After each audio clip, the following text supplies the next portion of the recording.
you ready?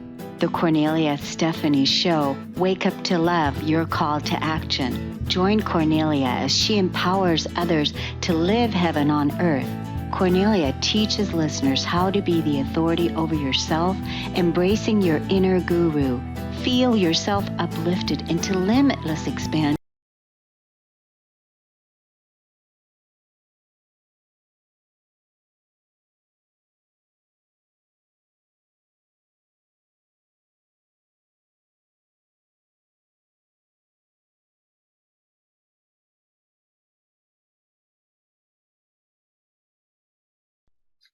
Hello, everyone. Welcome to the Kornelia Stephanie Show. It's an honor and a pleasure. Again, stories of hope. This is one of my favorite topics and series that I get to do because I get to meet these incredible people that are living stories of hope and that are creating and living extraordinary lives. So, my first guest today that I'm going to introduce you to is Carrie Knowles. She's a podcaster. She's a storyteller, artist, world traveler, and mother. She's going to tell us, but I think she wrote like 9 books.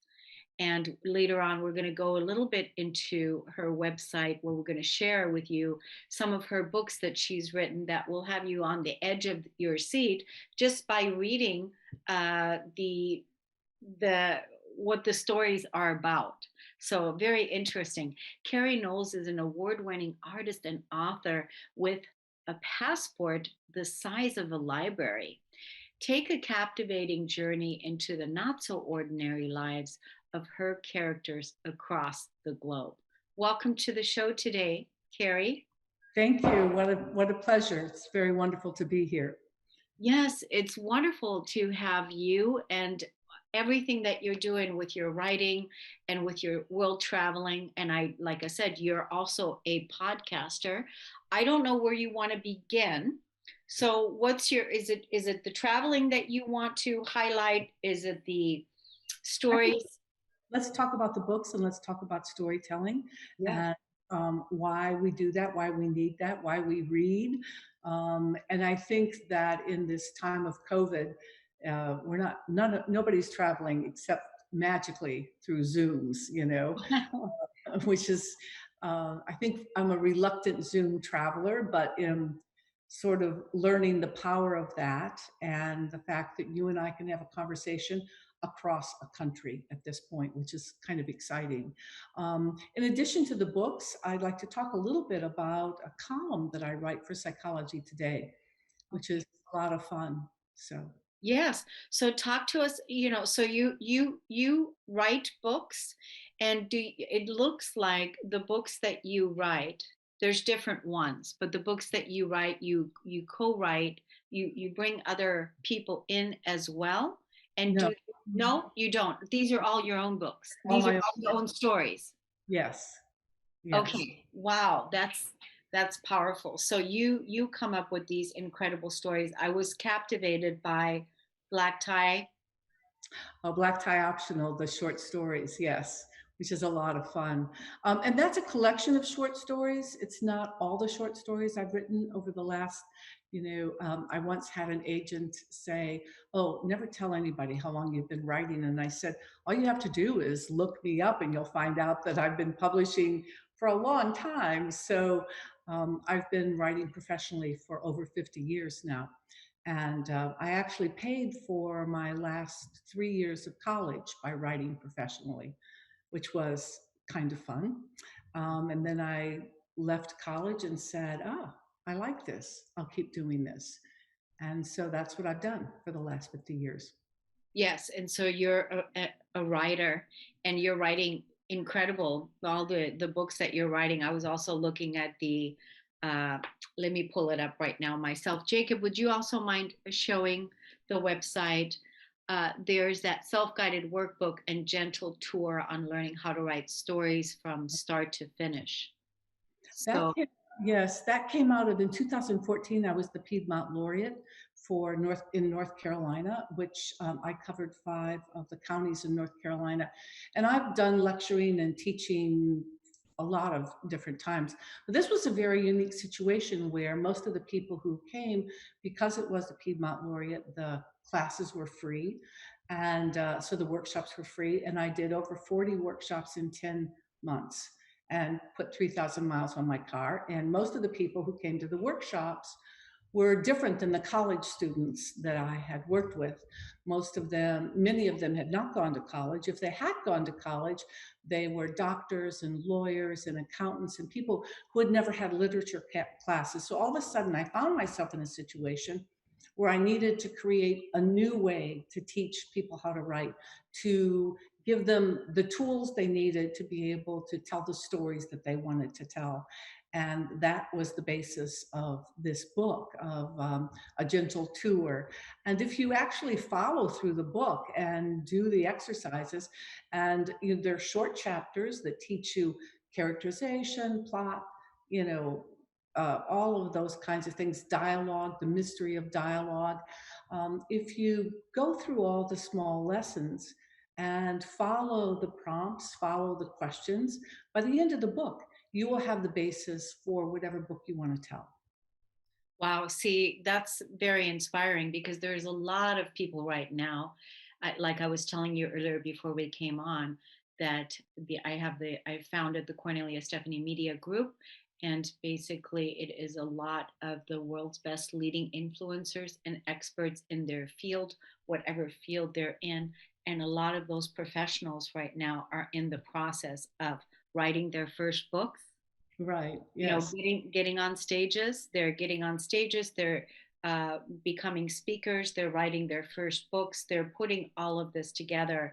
You know, they started their podcasting. They're started their business, and so now we created the Cornelia Stephanie Media Group app, and we feature the world's best leading influencers, which is an opportunity that I would like to talk with you off air, and we can talk about that more.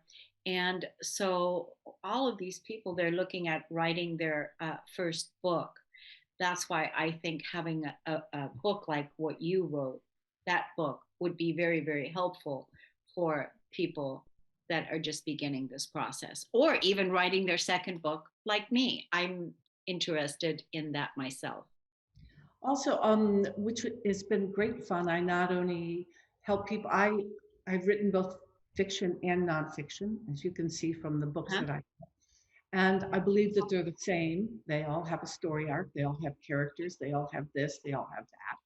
And so, one of the most interesting things that I've done with writing is I've worked with a lot of mathematicians and IT people and political people, and who are not writing fiction, but I teach people how to write a narrative. If you don't have a narrative, if you don't have a story about who you are, nothing happens.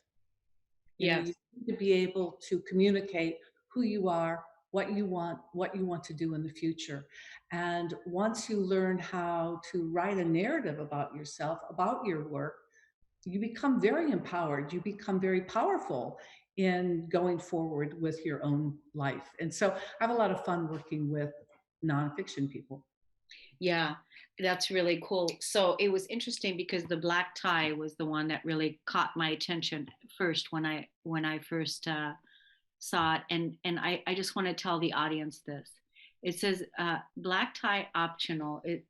Black tie optional is 17 stories. The women in black tie optional are caretakers, daughters, wives, sisters, teachers, and neighbors whose dreams lie in wait. Just whose dreams lie in wait. Just that line right there. Wow. Opening. A fish seller meets God when she dies. A daughter picks out a pink casket for her deceased mom. A woman with Alzheimer's believes she's related to Clint Eastwood. And a recently engaged woman shares tales with her fiance about growing up with a blind father. I mean, every single one of those lines right away is drawing me in, and I want to know more about the story. Is that also what you help people with in coming up with the right? Perfect titles. Right. Right. It's what we might call a tagline or a defining line for somebody that sort of narrows the narrative so somebody immediately knows who you are. Or in corporate worlds, we talk about your elevator speech. You have 20 seconds to be able to sell who you are. How do you do that? How do you get to the heart of your story, whether it's fiction or nonfiction? How do you condense that and bring that together? It's more than a headline. It's a little quick deep dive into who you are and what you want to talk about. Yeah, just the same way that you get on the stage and you start speaking on a stage, we learn that, right away when we open up our communication and our talk in order to capture the audience's attention is to do that in that first opening statement, in that first opening, and also then in your closing as well. So what you're, with these books are already very incredible with the way the opening pulled me right in, and then is making me look at the other books. Let's give the website to let the audience know what's your website and where they can find out more information about you. So the website is cjanework.com. And you can learn about all my books. You can learn about some of my artwork. You can learn about the other podcasts that I've been on. You can listen to those. You can learn about my work as the Piedmont Laureate. And and I think the most valuable thing is just being able to breeze through the books. And all of the books will link you to how to get the books. Yeah. Um, Most of them have been published by a wonderful literary press in Colorado, um, Owl Canyon Press, and a couple were published in England. And the Alzheimer's book was originally published by Random House, and then it went out of print. And I've added additional chapters to it. And I purposely made the new edition of the book solid purple, so I can say to people, just get the purple book. The purple book is the one you want. Okay, great. Yeah. See, I haven't even looked at that, but just even that title, Solid Purple, has me curious. Right. Yeah. So it's been interesting because I made my living as a nonfiction writer for a long time, and then always wrote some fiction, the short stories, began to work on novels. And so, it's been a long, wonderful process. Yes, and would you say, a lot of people are self-publishing? What's the difference? What have you learned in your career with publishing, using publishing houses, and having a good publishing company, or self-publishing? Have you ever self-published anything before? Well, the Alzheimer's book, when it went out of print and then I added new chapters to it, I self-published that one afterwards, but it had been published by Random House before then, and I had permission to do that because it had gone out of print. The others have been what we would call traditionally published. And I really, the problem with self-publishing is that it makes it very, very hard to get into bookstores. In fact, for the most part, you can't get into a bookstore because you don't have a distributor. Baker and Taylor, is a big book distributor. So I try to encourage people that I work with to try first to go for a traditional publisher. There are some circumstances where I think, for instance, with somebody who is let's say just an engineer who has come up with a new product or something. I've worked with a number of people where I've said, okay, let's use a small nonfiction book as your business card. Let that be an introduction to who you are and what you do. And in those circumstances, I have encouraged people to self-publish. So when a lot of people high up in a professional realm are doing workshops, they're doing presentations. And if they have a book that explains the research that they've done, the products that they're doing, what they can offer to a client, if they can do that in a small book. We're talking 100 to 200-page book. um, then it's worth it for those people to self-publish. So they have that book where they go to a conference or to a speech or to a presentation. It's a much more powerful thing to hand somebody a book and say, this is the work I do, this Yeah. is what I can offer you, than handing them a business card and saying, give me a call. That's your calling card. So I try to help people think bigger about what their narrative is, not just a one-line narrative, but what's the possibility of having a complete narrative that is then going to instruct somebody how they can best use you. If you can explain who you are and what you can do, you have a greater opportunity to get hired, to be a contractor, to do whatever, to speak in front of a group. So in Yeah. those circumstances, I would say definitely self-publish. But in other circumstances, I would say first try to be traditionally published so that you can get a better distribution. It's mainly, it is about the distribution. Being having a publisher is to Exactly. get the distribution out, and that's really, really important. So you said you made your living writing nonfiction, right? I did. And Yeah. so now are you mainly focusing on fiction stories or? Well, I write a column for Psychology Today. I had a beautiful gift given to me about 4 years ago. Psychology Today came to me. I'm not a psychologist. They came to me and said, we happen to have read some of your work. We really love your writing, and we want to expand what we offer on our electronic, website with their electronic articles and things. And they said, we would like you to write for us. And I said, well, okay, that sounds interesting. And I said, what would you like me to write? Because I'm used to having an editor saying, we want you to write this. And so I go away and I write that and I bring it back and everybody's happy. And they said, we want you to write whatever you want to write about. And I said, Wow. what is whatever, what does that mean? And they said, anything. You can write about anything. So that's my next book, which is Shifting Forward. It's the first 50 columns from Psychology Today, and that comes out in May of in this upcoming May. It's being published by Owl Canyon Press. And can I read you the I have a Yes. yes. I had a lovely statement from a minister who who read my book, and she wrote, Carrie Knowles' collection of informal essays written for her Psychology Today column draws on a lifetime of self-reflection and people watching, often funny, sometimes touching, and always wise. Shifting Forward is a book that begs to be shared, ideally out loud, with those you love. Each piece stands alone. Taken together, they have the power of memory and hope. Wow. Isn't that, I mean, how could you ask for more, for a book review? I was very happy. That is So, beautiful. yeah, so it's the first 50 columns, and it they're about anything and everything, things that I think about, things that are happening in the world.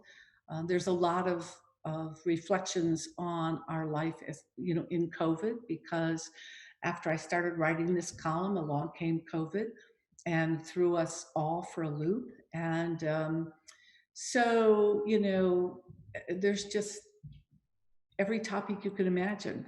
Growing old, having gray hair, the power of being 70, don't waste it.